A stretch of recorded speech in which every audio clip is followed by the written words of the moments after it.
Okay, we're going to go ahead and get started. So today's reading was austerities. And the main reflection, of course, in the reading is that when we have a practice and we're doing something, we want to be mindful of the practice. We don't want to just do it to do it. We want to be doing it for some purpose, but without real expectation. So we're, like we've talked about before, we kind of have that idea of intention, but we're not expecting an outcome so much as we just have the intention and know that that's okay. And so in austerities, we have a goal, not just blindly meditating because I have to or because I'm supposed to. It's more of it has a purpose. It needs to have that purpose in order to be really fulfilling or to be applicable to your being. Otherwise, you end up chasing your tail because you think that you were supposed to just do it. I'm just supposed to do it, So that's the basis of the austerity. And the reason why it's poignant this time of year is because we really are at the point of reevaluation. Yang has pushed us along, and now we've kind of come to the point where yin is no longer just available to us, but it's coming up from the inside, and it's making us reevaluate what we're doing and why we're doing it so that we know why we're going down this road. We kind of get to the point of forgetfulness because everything's just moving along and we're having this great time. Everything's just kind of going, and we need to stop and realize, okay, so why was I on this road again? Where are we going? And so this is that kind of reevaluation. We also get this great sense of yin around us because the gardens are just going crazy. Everything's growing, everything's pushing out, coming up from the ground. But it's not yang. A lot of people mistake that all the plants growing is yang. What makes the plant grow is yang, but the plant itself is yin. And all of the seeds and all of the fruits are actually yin coming out to perpetuate. So it's like giving birth, it's yin character. And so this is that moment when we stop and realize that, well, yang is such a short period when yin is the rest of the year. We only have this really short period of yang, but it's really, really strong. And then it kind of just slowly fades away. I also put the link in for fields, which was yesterday's reading, because I talk often about cultivating the 9 fields, and that gives us a balance. We get to experience things through these different 9 fields, and that makes us rounder instead of just always being the chess player or always being the cook or always being, the martial artist. We've got to have a rounded reality and a rounded understanding of all things that grow and or change and so on. So any thoughts about those 2 readings? Austerity was today and then the fields was yesterday. No? Okay. So now we're back to kind of the fun spot in the year where all the energy is there and all the things are moving around us, and yet we need to kind of just let that be. A lot about what I've been talking about recently is this is the time when you can just kind of take your foot off the gas and let things coast, because if you step on the gas, it won't do you any good. You can't really go out and till the garden because the garden's going crazy. You just let it go, let it go. So coasting is really important. Looming, this period, the Chi node for this time is called slight heat because we're really moving into the hotter part of the summer, which is weird because it's degrading summer, we're heading to fall. But we get into this period of what's called slight heat, and what's the key thing that he talks about a lot is that you really don't need to step on the gas because it's just getting you quicker to death. And you kind of get that thought of, well, why are we talking about death? We want to talk about life, and we want to talk about, healing and growth and all those kinds of things. But in the well-rounded learning, learning the 9 fields, the understanding that we don't die from illness, we die because of birth. If we weren't born, we wouldn't die. And when you go to a doctor and expect him to keep you alive, it's kind of a fallacy.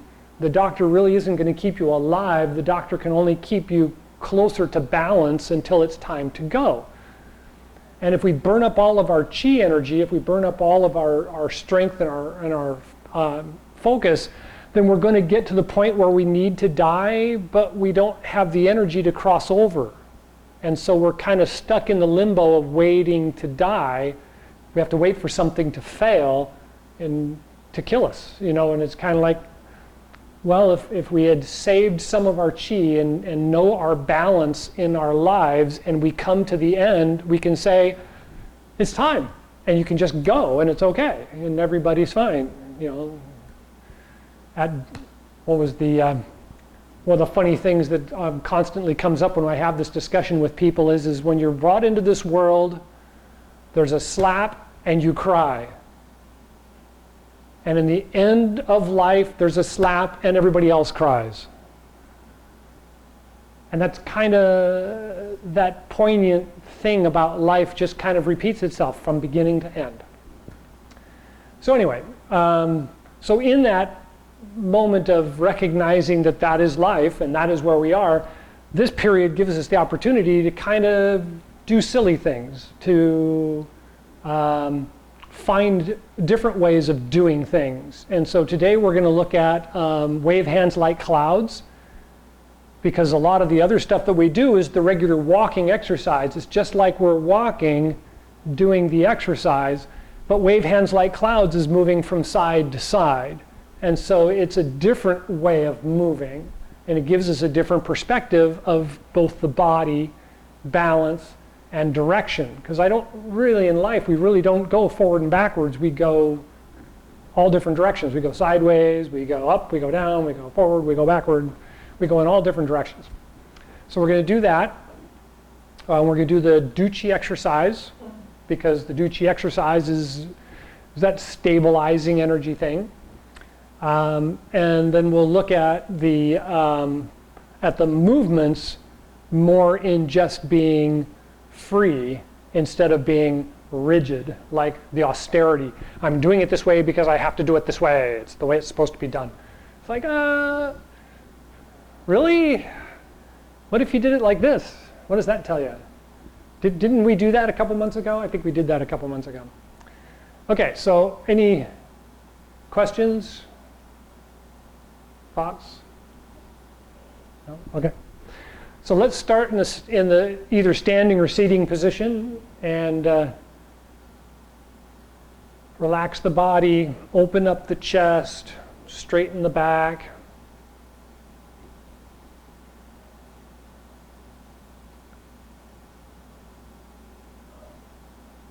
Feel the energy of the body, relax.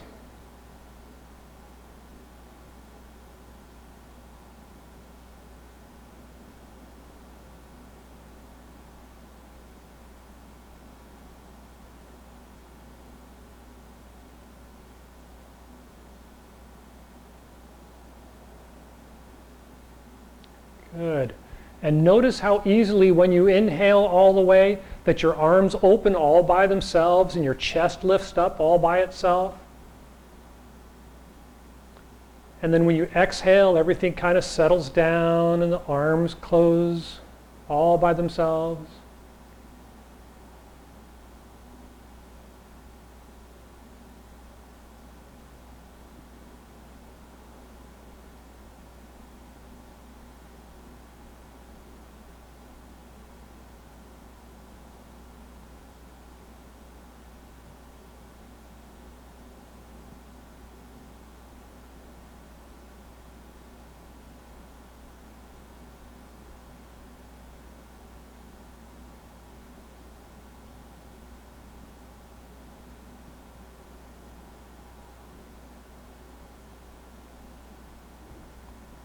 Good.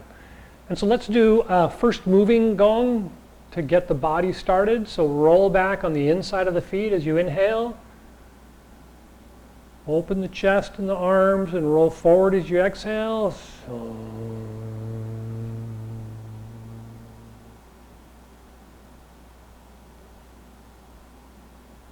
And again.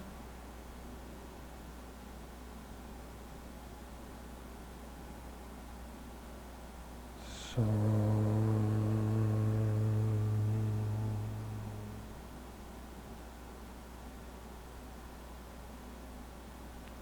And one more.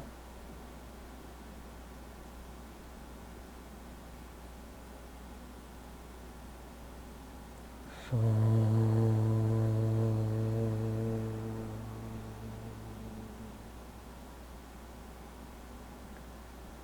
And return to the standing position for a couple of breaths. And particularly pay attention to how the stomach and the ribs expand as you inhale and contract as you exhale.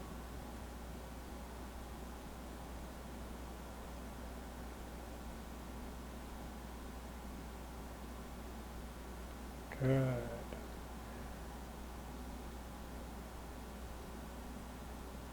And go ahead and relax for a moment.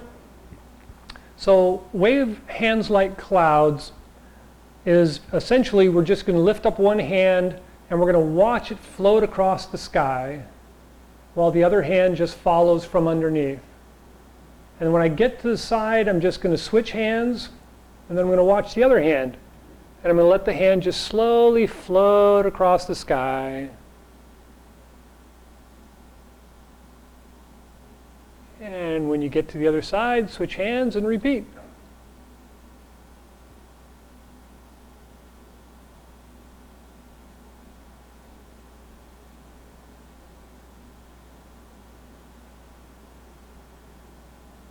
Good. Okay, so everybody's got the idea. Now we're going to put the breath in it. So the breath happens right here in the middle. And as I turn to the side, I'm exhaling. Because I'm squeezing, right? I'm twisting, I'm squeezing my lungs. And so I'm going to exhale. And when I change hands, it's when I start the inhale. And so when I reach the middle and the front, I've got my inhale, and then I start the exhale.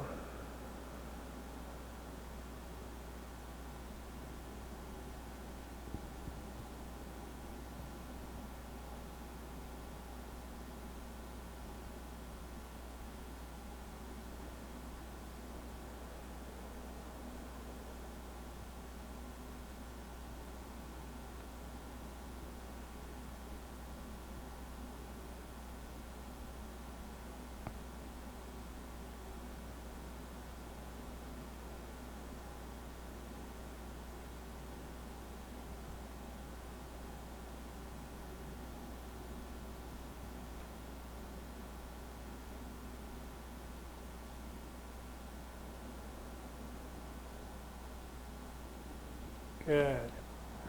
All right. So that's basically the physical combination, right? We're just going to watch the hand float across as the expansion happens, and then as we get to the other side and we see the weather change, we exhale and start the inhale again. But the whole exercise actually moves. And so I'm actually going to be moving from my left side to my right side primarily. We can do it in the opposite direction, but in the set, because this is based on the Tai Chi set, it always moves from, from right to left. It's always moving from right to left. And so I'll be in this position and stepping out and moving from this side to the other side. And then I'll put my feet together and shift hands and come across and watch the cloud go across. And then when I get to the other side and I shift hands, I step out with my left foot and then watch the clouds as I shift my weight all the way to the other side. And then bring the feet together and shift hands and come across again.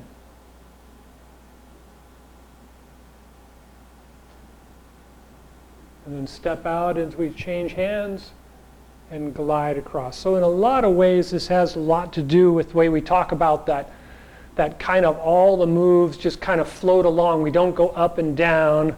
We stay low and we just kind of slide from side to side, keeping our balance and our coordination as we move across. So there isn't a little, I'm going up and down and up and down.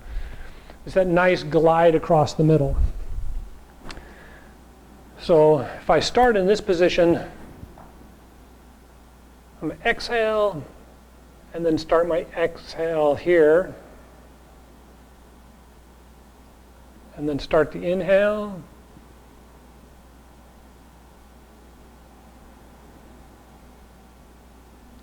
And exhale, and then inhale. Exhale. Inhale.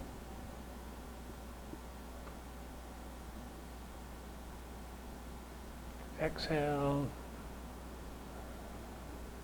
Inhale. And exhale. Inhale.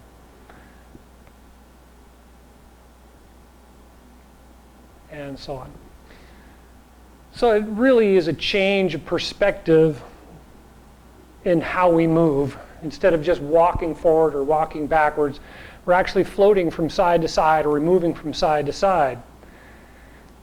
Also, it's a change in the way that we breathe in comparison to the other moves, which are an obvious opening and closing, where this one's just floating along and the opening and closing are kind of in the middle somewhere. Any thoughts about the exercise? No?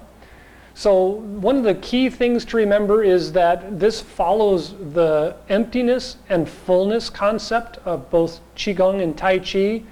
And so when I'm standing here and I step out, there's no weight on that foot. And as I move, I end up sliding all my weight between the 2 feet until all the weight is on the foot I'm moving to. And when I move this foot, there's no weight on it. And when I come back, I'm shifting my weight. Even though you don't really see it, I'm shifting my weight from my left foot to my right foot.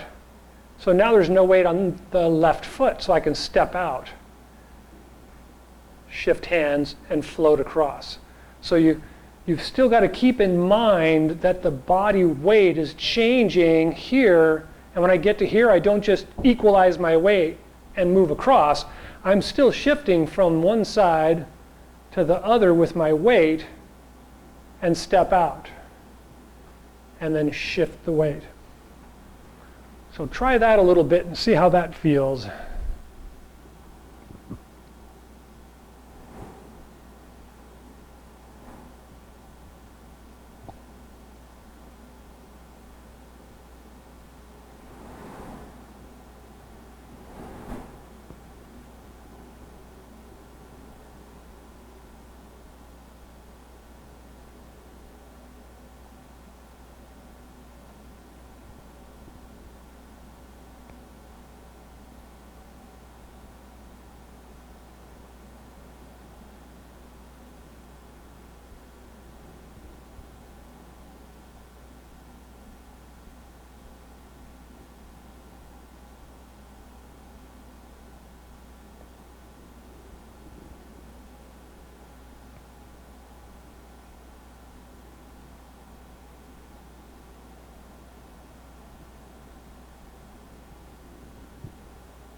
Bend your knees and just kind of float along through the middle instead of being so upright on your feet.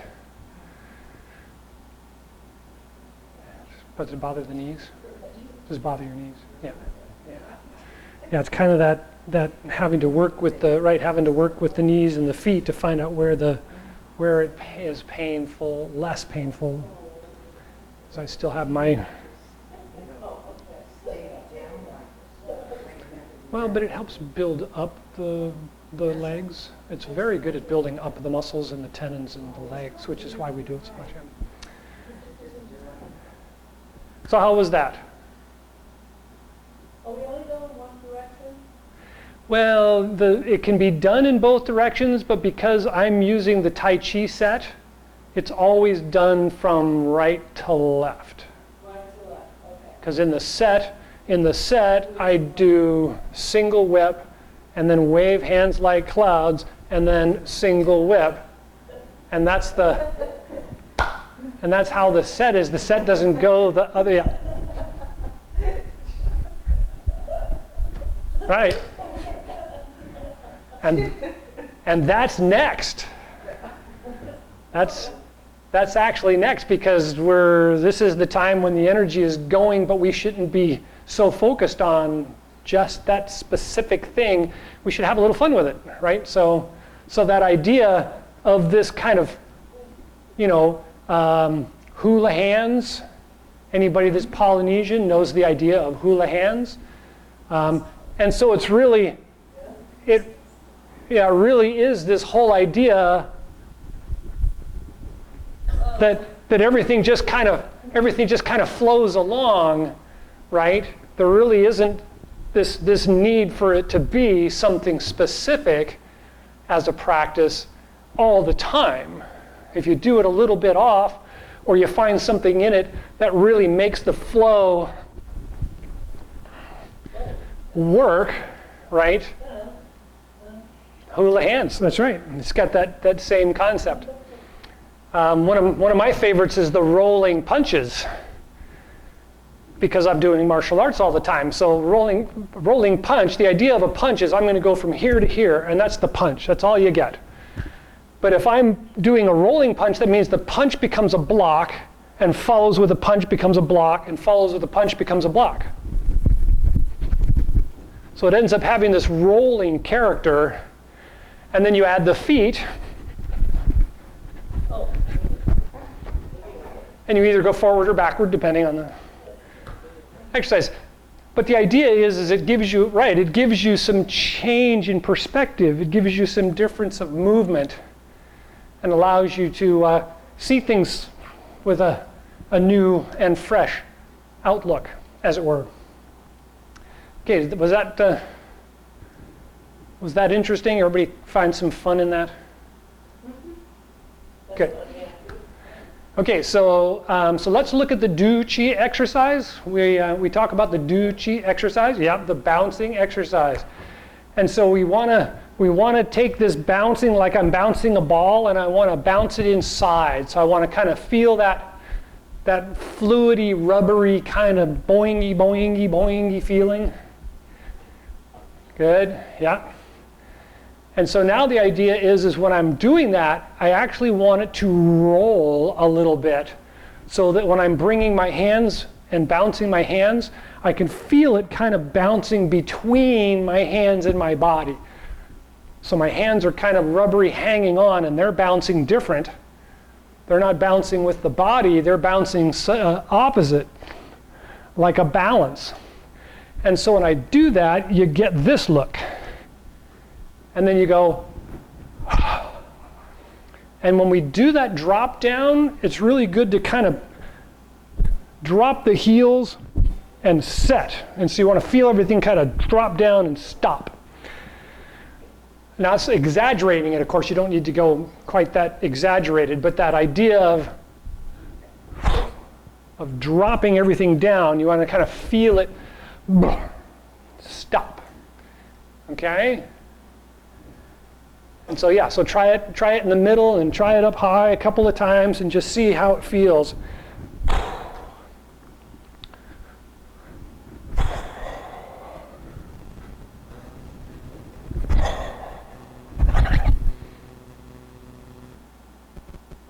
Good. And then you can end it with that shudder,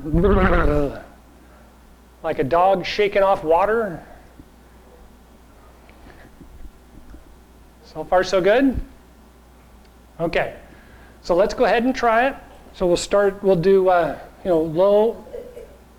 low, medium, and high. We'll start low. And then middle. And then up high. And then a little shake. Good. All right. How's that feel? Good. All right. I just want to keep bouncing longer. Yes. And at this time of year, that's okay, but you've got to put a regulator on it, right? How many are we doing? 3? Well, yeah, it's 1, 2, 3. Ugh. And so if you want to go further, don't go any further than 9. Oh. Right? So if you go 1, 2, 3, 4, 5, 6, 7, 8, 9. Ugh. Right? By the time you get to 9, you start recognizing, I don't want to keep going. Right? But if you get excited and gosh, this really feels good, and you keep going, you'll find out why you don't want to go that far. It starts to disrupt digestion, oddly enough, and that causes you to get dizzy. And a lot of people think the dizziness comes from just the bouncing, and it actually comes from digestion. So digestion kind of regulates everything. It regulates the blood, it regulates the brain, it regulates the nervous system. And that's the kind of the Asian philosophy. A lot of the Chinese philosophy based on agrarian conditioning is that the diet regulates pretty much everything, which is why this strange concept of eating plants will cure illness or will help you return to balance. So somebody came up with it and it works, so, but it's really true. Whatever we take in and whatever we digest generally affects the way we feel, our outlook, our health. It's all connected. So yeah, this moving up and down, bouncing exercise is really good. It aids in digestion. Unless you do it too much, then it goes the other way. And if you use the intention of smoothing out the chi, so I'm bouncing the chi, and then I'm going to just drop it all down like weights on the end of strings, keeps the string straight. So I just let the weight drop down and pull the string tight. That's kind of how the channels of the body are. We're dropping the energy down and just pulling all the strings tight. And so all the craziness kind of smooths out a little bit. So that's kind of the background on that one. Okay, so let's finish with some quiet gong, either seating or standing. It really doesn't matter. So we'll just relax in the quiet position for a couple of breaths.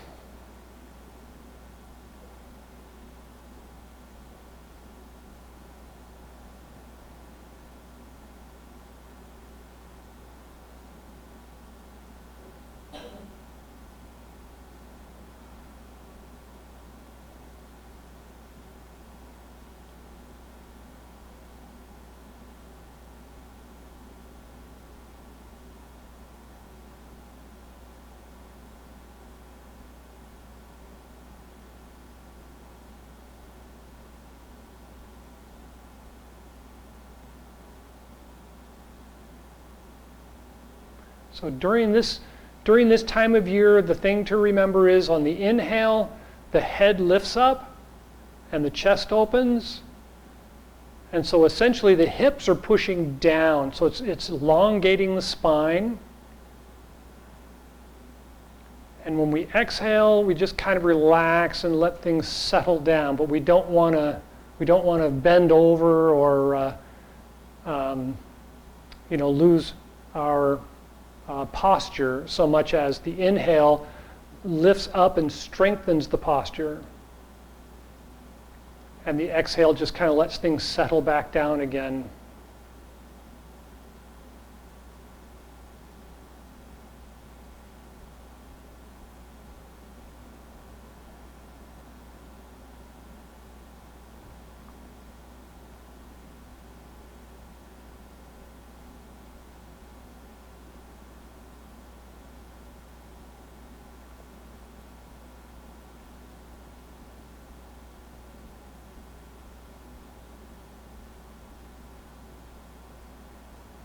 And when you're ready, Chi Gung, turn the palms out, inhale, rise up, gathering the universal chi. And draw it down to the top of the head, the Bai Hui points.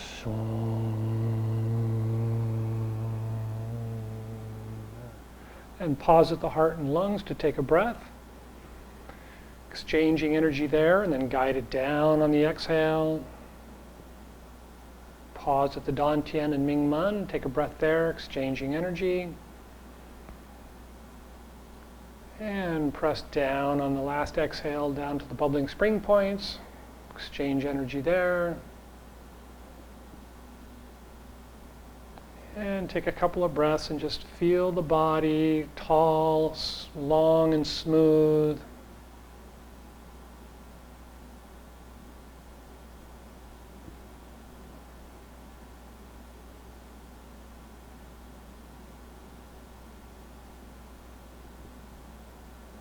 And when you're ready, palms out, inhale, rise up.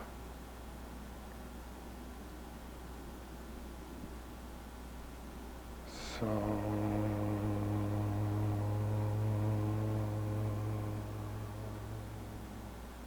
take a breath at the heart and lungs.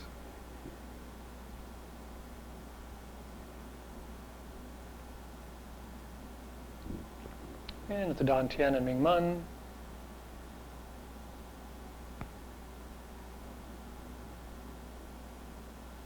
And the bubbling spring points to the bottoms of the feet.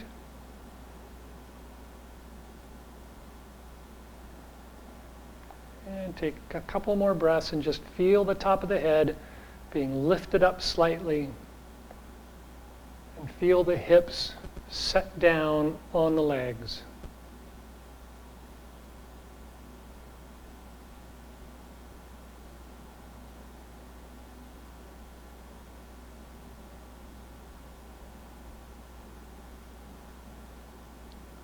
And one more, palms out, inhale, rise up.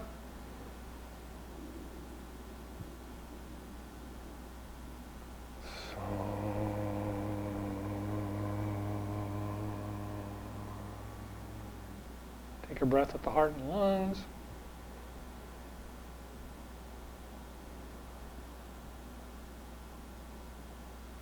And the Dantian and Mingmen.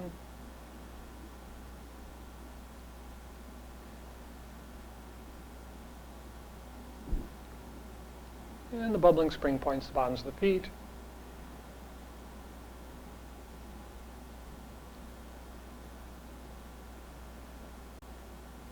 And a couple more breaths and just feel the energy all around you.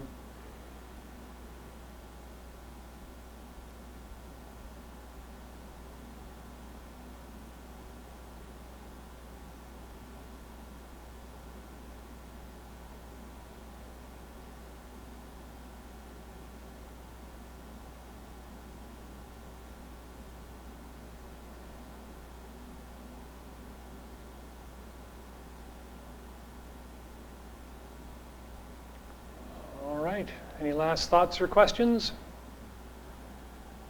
Thank you so much for coming. Enjoy the rest of the week.